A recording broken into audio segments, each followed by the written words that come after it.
Hello everyone. आप सभी का फिर से स्वागत है। ये घटना चक्र हिस्ट्री का डिस्कशन है। हम लोग आधुनिक भारतीय इतिहास को डिस्कस करें, जिसमें आज का टॉपिक है भारत छोड़ो आंदोलन। सबसे पहले इस टॉपिक को डिस्कस करेंगे, इसके बाद इस पर आधारित अब तक जितने भी प्रश्न पूछे गए उन सभी प्रश्नों को एनालिसिस करेंगे।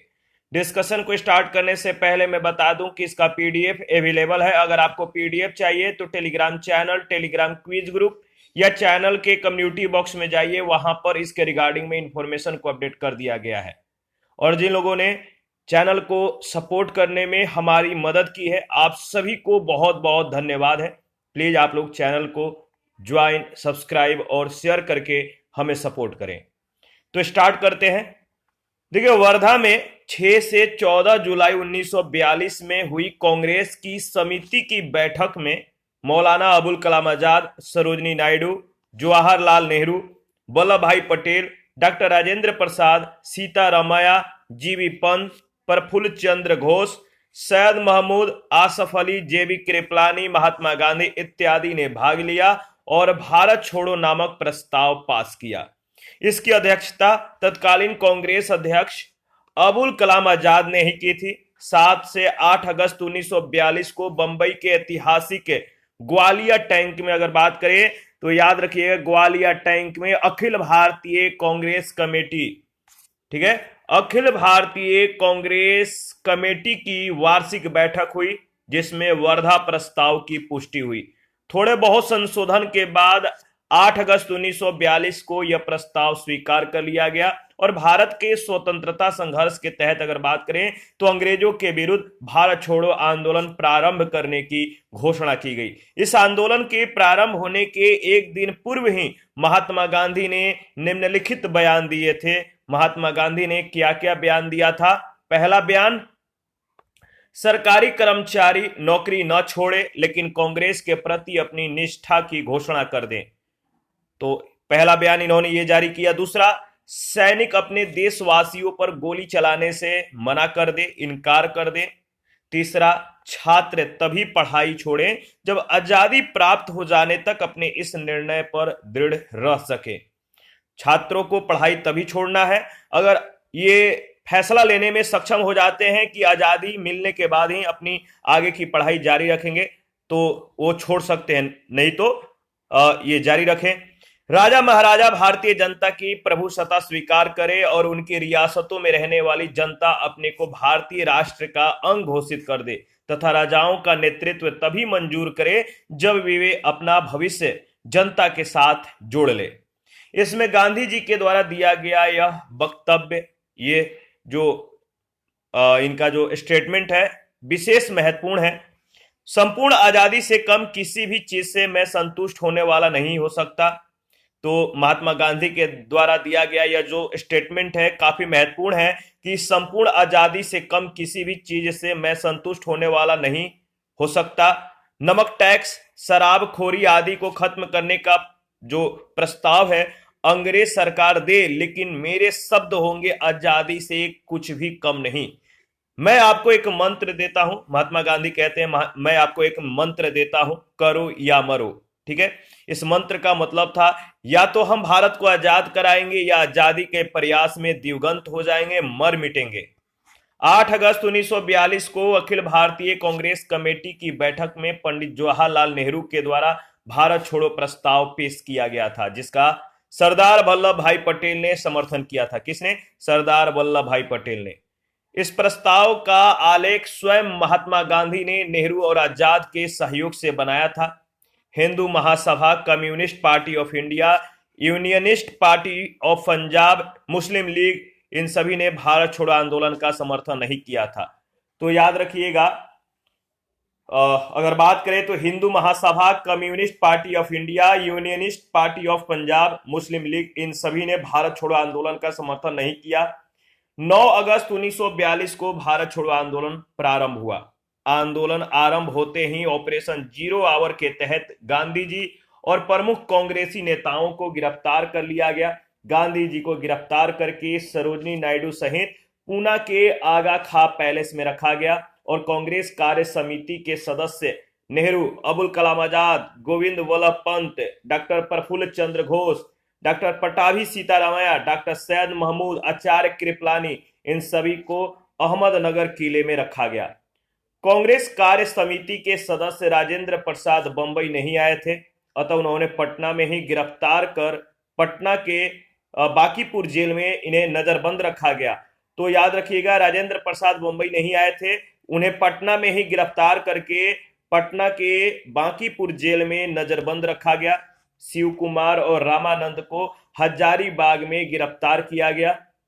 1942 के आंदोलन का सर्वाधिक प्रभाव बंबई, बंगाल, बिहार, उड़ीसा, यूपी और मद्रास में था, लेकिन समूचे देश की हिस्सेदारी इसमें अवश्य थी।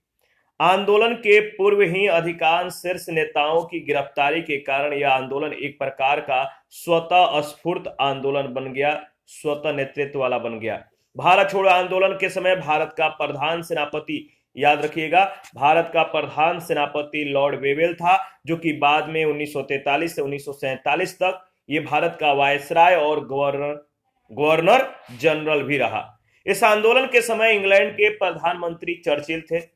कांग्रेस के द्वारा भारत छोड़ो आंदोलन का प्रस्ताव पारित करते समय कांग्रेस अध्यक्ष मौलाना अबुल कलाम आजाद थे। याद रखिएगा, 1940 के रामगढ़ अधिवेशन में कांग्रेस अध्यक्ष बने थे, ठीक है। और 1941 से 45 के बीच 5 वर्षों तक कांग्रेस का कोई वार्षिक अधिवेशन न हो सका। इन 6 वर्षों में कुल अगर बात करें तो 6 वर्षों में अबुल कलाम आजाद जो है कांग्रेस के अध्यक्ष बने रहे। तो 6 वर्षों तक ये मतलब कि कौन, अबुल कलाम आजाद कांग्रेस के अध्यक्ष बने रहे। वे स्वतंत्रता पूर्व भारतीय राष्ट्रीय कांग्रेस के सबसे लंबे समय तक और सबसे नाजुक दौर में ये अध्यक्ष रहे। भारत छोड़ो आंदोलन के दौरान बंबई के विभिन्न भागों से कांग्रेस का गुप्त रेडियो प्रसारित किया जाता था, जिसे मद्रास तक सुना जा सकता था। राम मनोहर लोहिया नियमित रूप से इसे रेडियो पर प्रसारण करते थे। उषा मेहता कांग्रेस के भूमिगत रेडियो का संचालन करने वाले छोटे से दल की एक महत्वपूर्ण सदस्य थी। महात्मा गांधी के भारत छोड़ो आंदोलन के दौरान अमेरिकी पत्रकार लुई फिशर, जो कि ये महात्मा गांधी के जीवनीकार भी थे, तो अमेरिकी पत्रकार लुई फिशर उनके साथ थे। अमेरिकी बुद्धिजीवी पर्ल बक, ठीक है, याद रखिए, पर्ल बक, ठीक है। इसके बाद है एडगर्सनो, एम.एल. सुरमेन, नॉर्मन थॉमस, इनके साथ लुई फिशर ने भारतीय स्वतंत्रता की मांग की थी। भारत छोड़ो आंदोलन से उत्पन्न दंगे बिहार और यूपी यानी संयुक्त प्रांत में सबसे अधिक व्यापक रहे। ये दंगे यहाँ पे काफी ज्यादा रहे। यहाँ विद्रोह जैसा माहौल बन गया था। पूर्वी यूपी में अगर बात करें तो आजमगढ़, बलिया और गोरखपुर तथा बिहार में गया, भागलपुर, सारण, पूर्णिया, शाहाबाद, मुजफ्फरपुर और चंपारण यहाँ पे जो है स्वतः स्फूर्त जन विद्रोह के मुख्य केंद्र रहे।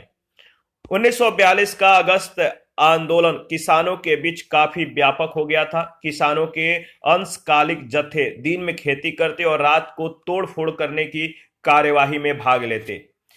उनकी उग्रता की प्रबलता इस कदर थी कि कई अर्थों में 1857 का जो है याद कराती थी, स्मरण कराती थी। इसीलिए तत्कालीन ब्रिटिश प्रधानमंत्री चर्चिल को भेजे गए एक संदेश में तत्कालीन वायसराय लिनलिथगो के द्वारा इस आंदोलन को 1857 के बाद का सबसे गंभीर विद्रोह कहना पड़ा। भारत छोड़ो आंदोलन के दौरान जयप्रकाश नारायण ने हजारीबाग के सेंट्रल जेल से जो है फरार होकर भूमिगत गतिविधियों को संगठित किया था। योगेंद्र शुक्ल जयप्रकाश नारायण के साथ ही 9 नवंबर 1942 को हजारीबाग जेल से भागे, लेकिन मुजफ्फरपुर में गिरफ्तार कर लिए गए और पटना लाए गए। भारत छोड़ो आंदोलन के दौरान बंबई में कांग्रेस सम्मेलनों को संबोधित करते हुए गांधी जी ने जो भाषण दिया था, उसके बारे में पटाभी सीतारामैया ने लिखा है कि वास्तव में गांधी जी उस दिन गांधी जी अवतार एवं पैगंबर की प्रेरक शक्ति से प्रेरित होकर भाषण दे रहे थे। यानी उस समय उनका जो रूप था काफी जुझारू था। उस दिन अवतार में थे, पैगंबर की प्रेरक शक्ति से प्रेरित होकर भाषण दे रहे थे। राष्ट्रीय स्वयंसेवक संघ 1942 के भारत छोड़ो आंदोलन से पृथक रहा। 1940 से लेकर विदेशी सत्ता के 1947 में समाप्त होने तक के किसी भी राष्ट्रीय आंदोलन में संघ की कोई भूमिका नहीं थी। अरुणा आसफ, याद रखिएगा, अरुणा आसफ अली प्रसिद्ध भारतीय स्वतंत्रता सेनानी थी। उन्हें 1942 में अगर बात करें तो याद रखिएगा, भारत छोड़ो आंदोलन के दौरान मुंबई के ग्वालियर टैंक मैदान में कांग्रेस का झंडा फहराने के लिए हमेशा याद किया जाता है। अरुणा, आसफ अली, उषा मेहता, जयप्रकाश नारायण, राम मनोहर लोहिया आदि ने कांग्रेस के सभी बड़े नेताओं की गिरफ्तारी के बाद भूमिगत रहकर 1942 के भारत छोड़ो आंदोलन का नेतृत्व किया था। भारत छोड़ो आंदोलन की एक महत्वपूर्ण विशेषता थी कि देश के कई स्थानों पर समानांतर सरकार की स्थापना। 1942 के दौरान देश में 3 प्रमुख स्थानों बलिया अगस्त 1942 चीतू पांडे के नेतृत्व में, दूसरा तामलुक यानी मिदनापुर बंगाल दिसंबर 1942 से अगस्त 1944 तक यहां की जातीय सरकार ने तूफान पीड़ित थे, इन तूफान पीड़ितों की सहायता के लिए कार्यक्रम प्रारंभ किया। और तीसरा सतारा यानी महाराष्ट्र अगस्त 1943 से मई 1946 तक यह सबसे लंबे समय तक चलने वाली सरकार थी। यहां पे प्रति सरकार के नाम से समानांतर सरकार स्थापित की गई। इसके प्रमुख नेता वाईबी चौहान एवं नाना पाटिल थे। इसके अतिरिक्त उड़ीसा के तलचर में भी कुछ समय तक समानांतर सरकार रही थी। बीमारी के आधार पर गांधी जी को 6 मई 1944 को रिहा कर दिया गया। विंस्टन चर्चिल ने गांधी जी के रिहाई के संबंध में कहा कि जब हम हर जगह जीत रहे हैं, ऐसे वक्त में हम एक कमबख्त बूढ़े के सामने कैसे झुक सकते हैं जो हमेशा हमारा दुश्मन रहा है। इस पर आधारित इस टॉपिक से रिलेटेड पहला प्रश्न है, 6 जुलाई 1942 को वर्धा में महात्मा गांधी ने कांग्रेस की कार्य समिति में अपने भारत छोड़ो आंदोलन की चर्चा की, तब उस समिति के अध्यक्ष कौन थे? 6 जुलाई 1942 को वर्धा में महात्मा गांधी ने कांग्रेस की कार्यकारी समिति में अपने भारत छोड़ो आंदोलन की चर्चा की, तब उस समय समिति के अध्यक्ष थे मौलाना अबुल कलाम आजाद, बी ऑप्शन। वर्धा में जुलाई 1942 में हुई कांग्रेस की समिति की बैठक में मौलाना अबुल कलाम आजाद, सरोजनी नायडू, जवाहरलाल नेहरू, वल्लभ भाई पटेल, डॉक्टर राजेंद्र प्रसाद, सीतारामैया, जीबी पंत, प्रफुल्ल चंद्र घोष, सैयद महमूद, आसफ अली, जेबी कृपलानी, महात्मा गांधी इत्यादि ने भाग लिया तथा भारत छोड़ो नामक प्रस्ताव पास किया। इनकी अध्यक्षता तत्कालीन कांग्रेस अध्यक्ष अबुल कलाम आजाद ने ही की थी। सेकंड प्रश्न है, 14 जुलाई 1942 को कांग्रेस कार्य समिति के द्वारा भारत छोड़ो आंदोलन का प्रस्ताव कहां पारित किया गया? 14 जुलाई 1942 को कांग्रेस कार्य समिति के द्वारा भारत छोड़ो आंदोलन का प्रस्ताव कहां पारित किया गया? इसका सही जवाब है वर्धा यानी बी ऑप्शन, याद रखिएगा। 14 जुलाई 1942 को कांग्रेस कार्य समिति की बैठक वर्धा में संपन्न हुई। यहां पे कांग्रेस कार्य समिति के द्वारा अंग्रेजों भारत छोड़ो प्रस्ताव पारित किया गया। थर्ड नंबर है, भारत छोड़ो आंदोलन के समय भारत का प्रधान सेनापति कौन था? भारत छोड़ो आंदोलन के समय भारत का प्रधान सेनापति कौन था? याद रखिएगा लॉर्ड वेवेल यानी ऑप्शन ए। भारत छोड़ो आंदोलन 1942 के समय भारत का प्रधान सेनापति commander in chief Lord Wavell था, जो कि बाद में 1943 से 1947 तक भारत का वायसराय और गवर्नर जनरल भी ये रहा। प्रश्न संख्या 4 है, भारत छोड़ो आंदोलन कब प्रारंभ हुआ? भारत छोड़ो आंदोलन कब प्रारंभ हुआ? 9 अगस्त 1942 को, याद रखिएगा ऑप्शन ए। 7 अगस्त 1942 को बंबई के ऐतिहासिक ग्वालियर टैंक में अखिल भारतीय कांग्रेस कमेटी की वार्षिक बैठक हुई, जिसमें वर्धा प्रस्ताव की पुष्टि हुई। थोड़े बहुत संशोधन के बाद 8 अगस्त 1942 को प्रस्ताव स्वीकार कर लिया गया और भारत के स्वतंत्रता संघर्ष के तहत अंग्रेजों के विरुद्ध भारत छोड़ो आंदोलन प्रारंभ करने की घोषणा की गई। 9 अगस्त 1942 को भारत छोड़ो आंदोलन आरंभ हुआ। आंदोलन आरंभ होते ही ऑपरेशन जीरो आवर के तहत गांधी जी और प्रमुख कांग्रेसी नेताओं को गिरफ्तार कर लिया गया। गांधी जी को गिरफ्तार करके सरोजनी नायडू सहित पूना के आगा खां पैलेस में रखा गया। 1942 के आंदोलन का सर्वाधिक प्रभाव बंबई, बंगाल, बिहार, उड़ीसा, यूपी और मद्रास में था, लेकिन समूचे देश की हिस्सेदारी इसमें अवश्य थी। 5 नंबर है, भारतीय इतिहास में 8 अगस्त 1942 के संदर्भ में निम्नलिखित कथनों में से कौन सा सही है? भारतीय इतिहास में 8 अगस्त 1942 के संदर्भ में निम्नलिखित कथनों में से कौन सा सही है?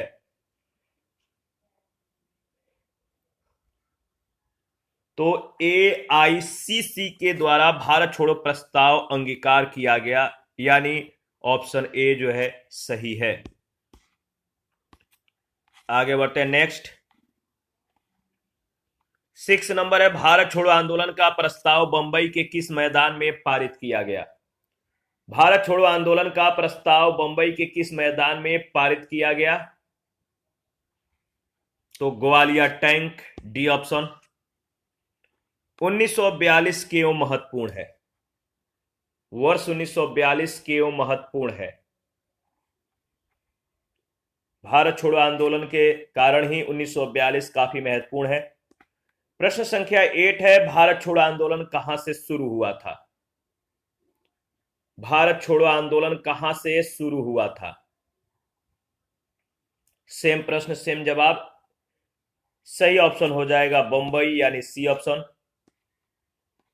प्रश्न संख्या 9 है, 8 अगस्त 1942 में कांग्रेस ने भारत छोड़ो आंदोलन कहां प्रारंभ किया था? 8 अगस्त 1942 में कांग्रेस ने भारत छोड़ो आंदोलन कहां प्रारंभ किया था?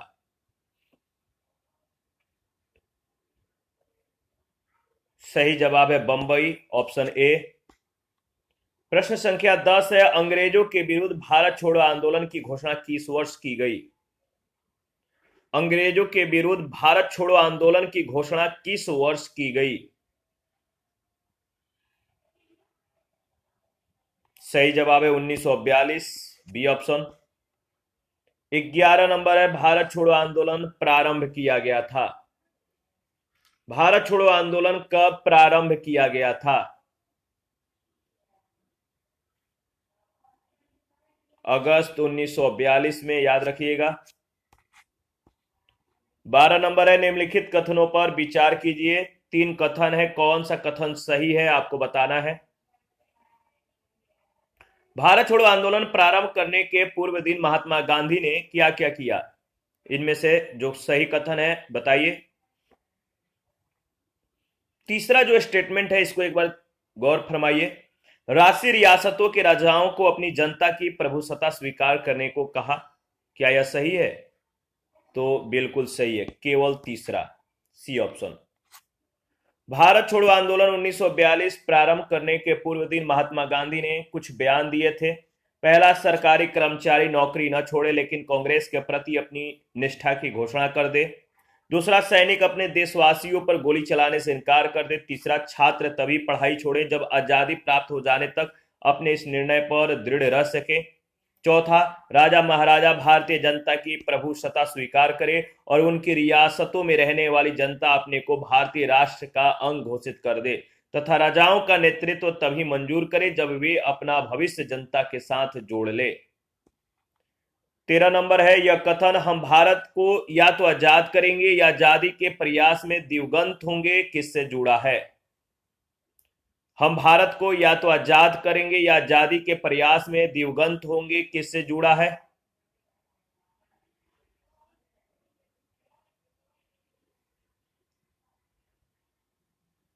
तो याद रखिएगा भारत छोड़ो आंदोलन से यह जुड़ा हुआ है, डी ऑप्शन। दिए गए कथन में भारत छोड़ो आंदोलन से संबंध, मतलब कि ये संबंध रखता है।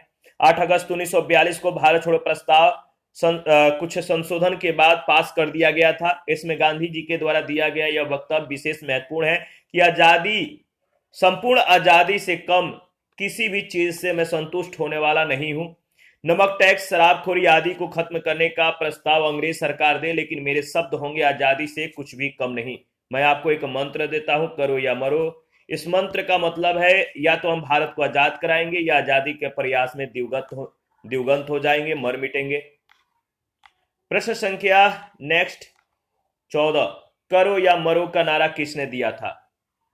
करो या मरो का नारा किसने दिया था? आपको मालूम है, सही जवाब हो जाएगा महात्मा गांधी।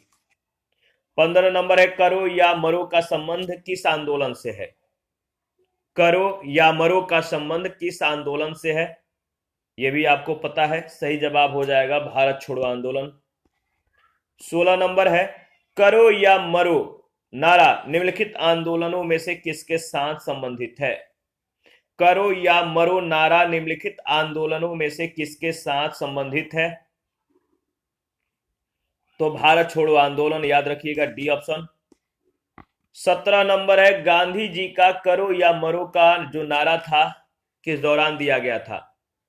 गांधी जी का करो या मरो का जो आह्वान था, नारा था, किस दौरान दिया गया था? तो भारत छोड़ो आंदोलन के दौरान, यानी ऑप्शन ए बिल्कुल करेक्ट ऑप्शन है। 18 नंबर है, भारत छोड़ो आंदोलन किसकी प्रतिक्रिया में प्रारंभ किया गया? भारत छोड़ो आंदोलन किसकी प्रतिक्रिया में प्रारंभ किया गया? तो याद रखिएगा, इसका सही जवाब हो जाएगा क्रिप्स प्रस्ताव, बी ऑप्शन। क्रिप्स प्रस्ताव असफल होने के बाद कांग्रेस ने भारत छोड़ो आंदोलन प्रारंभ किया। 19 नंबर है, बलदेव सहाय ने महाधिवक्ता के पद से त्यागपत्र कब दिया था? बलदेव सहाय ने महाधिवक्ता के पद से त्यागपत्र कब दिया था? याद रखिएगा, सही जवाब हो जाएगा 1942 में, ऑप्शन ए। भारत छोड़ो आंदोलन के प्रारंभ होते ही ऑपरेशन जीरो आवर के तहत सरकार के द्वारा प्रमुख भारतीय नेताओं को गिरफ्तार कर लिया गया और दमन चक्र प्रारंभ कर दिया गया। सरकार के इन्हीं अत्याचारी नीतियों के विरुद्ध बलदेव सहाय ने 1942 में ही महाधिवक्ता पद से त्यागपत्र दे दिया। प्रश्न संख्या 20 है, 1942 के भारत छोड़ो आंदोलन के संबंध में निम्नलिखित में से कौन सी एक टिप्पणी सत्य नहीं है? 1942 के भारत छोड़ो आंदोलन के संबंध में निम्नलिखित में से कौन सी एक टिप्पणी सत्य नहीं है? जो इसमें ऑप्शन है वो डाउटफुल है, इसके बारे में डिस्कस करेंगे। 1942 का भारत छोड़ो आंदोलन अहिंसक नहीं था। सरकारी आकलनों के अनुसार इस आंदोलन के पहले हफ्ते में ही 250 रेलवे स्टेशन या तो नष्ट कर दिया गया या क्षतिग्रस्त हुए। 500 से ज्यादा डाकघर, 150 थानों पर हमला हुआ। सत्ता पक्ष से तो दमन के लिए भारी हिंसा हुई थी। महात्मा गांधी ने स्वयं 1942 में जनता के द्वारा की गई हिंसा की निंदा करने से इनकार कर दिया था। उनका कहना था कि यह सत्ता की बड़ी हिंसा का जवाब था। आंदोलन के पूर्व ही अधिकांश शीर्ष नेताओं की गिरफ्तारी के कारण यह आंदोलन एक प्रकार का स्वतः स्फूर्त आंदोलन बन गया। 21 नंबर है, भारत छोड़ो आंदोलन का नेतृत्व किया था किसने? भारत छोड़ो आंदोलन का नेतृत्व किसने किया था? भारत छोड़ो आंदोलन का नेतृत्व किया था महात्मा गांधी ने, यानी सी ऑप्शन इसका सही जवाब है। भारत छोड़ो आंदोलन कांग्रेस के द्वारा 9 अगस्त 1942 में प्रारंभ किया गया था। आंदोलन के प्रारंभ के पूर्व ही गांधी जी और कांग्रेस के शीर्ष नेताओं को गिरफ्तार कर लिया गया और यह फिर देश भर में स्वतः स्फूर्त रूप में प्रसारित हुआ। फिर भी इस आंदोलन को आरंभ करने की प्रेरणा गांधी जी ने दिया था। दिए गए विकल्प में सी यानी गांधी जी सही उत्तर होगा। देखिए, इसी के साथ आज का जो सेशन है समाप्त करते हैं। नेक्स्ट सेशन में बचे हुए प्रश्नों को कवर करेंगे। आप अपना प्रतिक्रिया देते रहें। आपके प्रतिक्रियाओं का हमें बेसब्री से इंतजार रहता है। जिन लोगों ने Telegram channel, Telegram quiz group, Facebook page, Instagram को ज्वाइन नहीं किया, वीडियो के डिस्क्रिप्शन बॉक्स में उसका लिंक है, आप लोग ज्वाइन कीजिए और चैनल को लाइक, ज्वाइन और सब्सक्राइब करके हमें सपोर्ट करें। थैंक यू, मिलते हैं नेक्स्ट सेशन में।